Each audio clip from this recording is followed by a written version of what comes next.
आप लोगों का मुस्कुराना, उसका लड़ना, तुम्हारा प्रेम करना, उसका समझाना, आपका मोटिवेट करना। Hey guys, this is Shivani from startup English classes. Very very good afternoon to all of you. कैसे हैं आप सभी लोग? आई होप आप सभी लोग अच्छे होंगे, स्वस्थ होंगे, मस्त होंगे और एकदम झक्कास होंगे। तो अक्सर आप ये सुनते हैं, मेरी गाड़ी, मेरा घोड़ा, मेरा घर, मेरे पापा, मेरे मम्मी, मेरे दोस्त, मेरे यार। तो ये तो आप बहुत अच्छे से कर लेते हैं, लेकिन जब इसके साथ हम कोई एक्शन लगा दें, मेरा पढ़ाना, उसका समझाना, तुम्हारा जाना, तुम्हारा रोना, उसका मुझसे बात करना, तो इसे हम इंग्लिश में कैसे करेंगे, या इनकी हेल्प से बनने वाले जो सेंटेंसेस हैं उन्हें हम इंग्लिश में कैसे ट्रांसलेट करेंगे? जैसे एज, मम्मी का लड़ना सही नहीं है, पापा का डांटना उचित नहीं है, या फिर उनका कहना गलत नहीं था, उनका कहना गलत नहीं था, तुम्हारा मुस्कुराना अच्छा लगता है, तुम्हारा मुस्कुराना मुझे अच्छा लगता है और वाकई में बहुत अच्छा लगता है, आप लोग ऐसे ही मुस्कुराते रहिएगा। नेक्स्ट, तुम्हारा देर से आना अच्छा नहीं है। तो इसको हम कैसे करेंगे? तो देखिए, बहुत ही सिंपल सा वर्ड या बहुत सिंपल शब्दों में मैं आपको समझा रही हूं, और इसके जो सेंटेंसेस बनते हैं वो यकीन मानिए बहुत ही गजब के सेंटेंसेस बनते हैं। तो देखिए, जब जैसे आप किसी भी पजेसिव एडजेक्टिव के साथ नाउन लगा देते हैं, बड़ी आसानी से लगा देते हैं। मेरे पापा, माय फादर, उसकी मम्मी, हिज मदर, तुम्हारे दोस्त, योर फ्रेंड्स, बोल लेते हैं आप, बहुत अच्छे से बोलते हैं। तो पजेसिव एडजेक्टिव के बाद नाउन लगा देते हैं। अगर इसी पजेसिव एडजेक्टिव के साथ वर्ब आ जाए, तुम्हारा बोलना, उसका डांटना, दादी माँ का भुनभुनाना, उसका बड़बड़ाना, तुम्हारा देर से आना, तो आप क्या करेंगे? यही पजेसिव एडजेक्टिव केस लिखेंगे और उस वर्ब को आईएनजी फॉर्म में लगा देंगे। फोर्थ फॉर्म ऑफ वर्ब आप यूज कर देंगे। क्या कर देंगे? Fourth form of verb use कर देंगे ना? कोई डाउट नहीं? बहुत अच्छे से कर लेंगे? हाँ, कर लेंगे।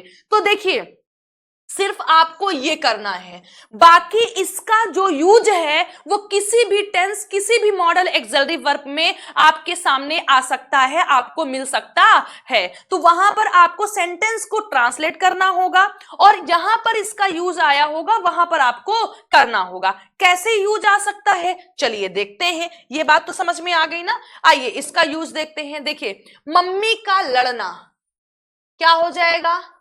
मम्मी का लड़ना। पापा का डांटना क्या हो जाएगा? पापा का डांटना। उनका कहना क्या हो जाएगा? क्या हो जाएगा? दियर सेइंग। क्या हो जाएगा? दियर सेइंग। तुम्हारा मुस्कुराना क्या हो जाएगा? Your smiling. तुम्हारा देर से आना क्या हो जाएगा? तुम्हारा देर से आना, योर कमिंग लेट। क्या हो जाएगा? Your coming late. अब इन सेंटेंसेस छोड़िए, हम बड़े गजब के सेंटेंसेस की प्रैक्टिस करते हैं और आपको सिखाते हैं कि कैसे हमें इंग्लिश में ट्रांसलेट करना होगा। जैसे, तुम्हारा देर से आना मुझे अच्छा नहीं लगा। तुम्हारा देर से आना मुझे अच्छा नहीं लगा। तो हम क्या बोलेंगे? मुझे अच्छा नहीं लगा, I didn't like your coming late. क्या आया बच्चों? Your coming late. समझ में आया? तुम्हारा देर से आना। चलिए नेक्स्ट देखते हैं हम। मैम, आपका डांटना मुझे अच्छा नहीं लगता है। आप जो डांटती हैं, जो चिल्लाती हैं, और ऑफलाइन क्लास में मैं बच्चों को बहुत डांटती हूं, जब वो बात करते हैं तो गुस्सा भी लगती है क्योंकि इतनी सारी क्लासेस लेनी पड़ती है, 3 4, और फिर उसी गुस्से में हम डांट देते हैं। हाँ, क्लियर हो गया। तो वो हमसे कहे, मान लीजिए कि मैम आप लोगों से तो बहुत प्यार से ट्रीट करते हैं, क्योंकि कहते हैं नहीं, दूर के ढोल सुहान होते, तो आप दूर हैं तो आपको सिर्फ प्यार ही दिखाई देता है कि मैम बड़े प्यार से पढ़ाती हैं, शायद डांटना जानती ही नहीं है। लेकिन वो हमारे ऑफलाइन बच्चों से पूछिए, हम कितना डांटते हैं और कूटते भी कितना अच्छे से हैं, मारते भी हैं। तो वो चलिए छोड़िए, चलिए समझते हैं। तो वो हमसे कह रहे हैं, मैम आपका डांटना मुझे अच्छा नहीं लगता है। ठीक है, तो क्या बोलेंगे? पहले तो मैम बोला उन्होंने, तो मैम, आपका डांटना हमें अच्छा नहीं लगता है, so we don't like your डांटना स्कोल्डिंग। क्लियर? सही है। चलिए मम्मी का पूजा करना, मम्मी का पूजा करना पापा को पसंद नहीं आता है।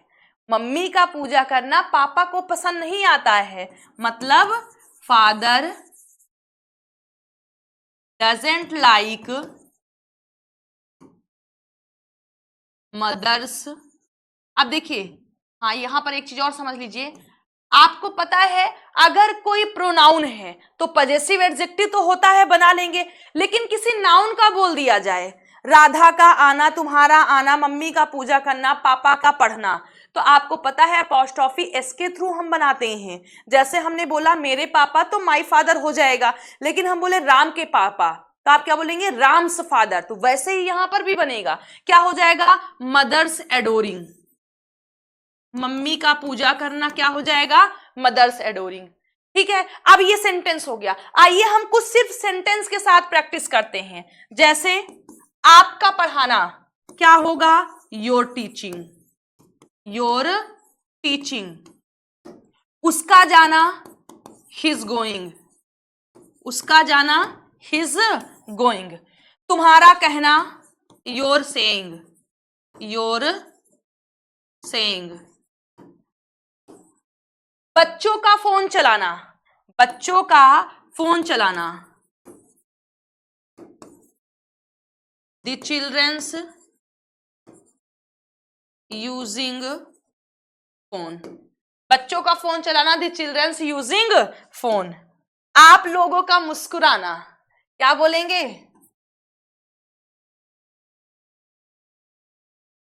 Your smiling. ठीक है, उसका झूठ बोलना, उसका झूठ बोलना क्या होगा, he's telling a lie, he's telling a lie. ठीक है, क्या हो जाएगा, हिज टेलिंग अ लाई। या फिर देखते हैं, जैसे मान लीजिए हम बोले आपका समझाना, आपका समझाना बहुत अच्छा लगता है, तो आपका समझाना क्या बोलेंगे, योर कन्विंसिंग।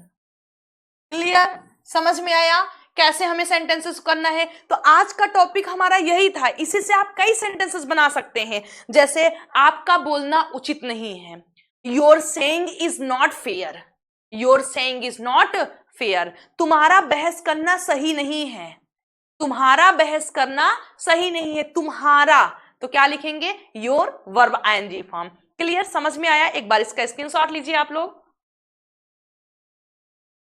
ठीक है, अब देखिए आपके सामने ये है, अब इसे आप लोग इन 5 सेंटेंसेस को इंग्लिश में ट्रांसलेट करिएगा। मम्मी का लड़ना सही नहीं है, इज नॉट करेक्ट या इज नॉट राइट, इसके लिए क्या लिखेंगे वो आप बताइएगा। पापा का डांटना उचित नहीं है, इज नॉट फेयर, अब पापा का डांटना क्या होगा आप बताइएगा। उनका कहना गलत नहीं था, वॉज नॉट रॉन्ग, अब यहां पर आप बताइएगा कि उनका कहना के लिए हम क्या लिखेंगे। तुम्हारा मुस्कुराना अच्छा लगता है, क्या लिखेंगे, तुम्हारा देर से आना अच्छा नहीं है, तुम्हारा देर से आना अच्छा नहीं है, इज नॉट राइट, और तुम्हारा देर से आना क्या होगा वो आप लोग कमेंट बॉक्स में बताइएगा। तो गाइस क्लास कैसे लगी कमेंट बॉक्स में लिखकर जरूर बताइएगा, और अगर वीडियो पसंद आया तो वीडियो को दबा के लाइक करिए, चैनल को सब्सक्राइब करिए, और फटाफट अपने फ्रेंड सर्कल में शेयर कर दीजिए, ताकि ज्यादा से ज्यादा लोग हमारे साथ जुड़ सके और अपनी इंग्लिश को बेहतर से बेहतर बना सके और एक नेक्स्ट लेवल तक ले जा सके। और आप लोग को कोई डाउट है, कोई क्वेश्चन है, कोई क्वेरी है, इंग्लिश में कहीं से कोई दिक्कत है, कोई ऐसा टॉपिक जो आप चाहते हैं जहां तक हम नहीं पहुंच पा रहे हैं, तो वो भी आप कमेंट बॉक्स में लिख करके मुझसे पूछ सकते हैं। तो चलिए आज की इस क्लास को यहीं पर फिनिश करते हैं, फिर मिलते हैं आप लोगों से कल सुबह सुबह एडवांस इंग्लिश के सेंटेंसेस के साथ। So till then bye, take care, आप लोग खुश रहिएगा, स्वस्थ रहिएगा और मस्त रहिएगा।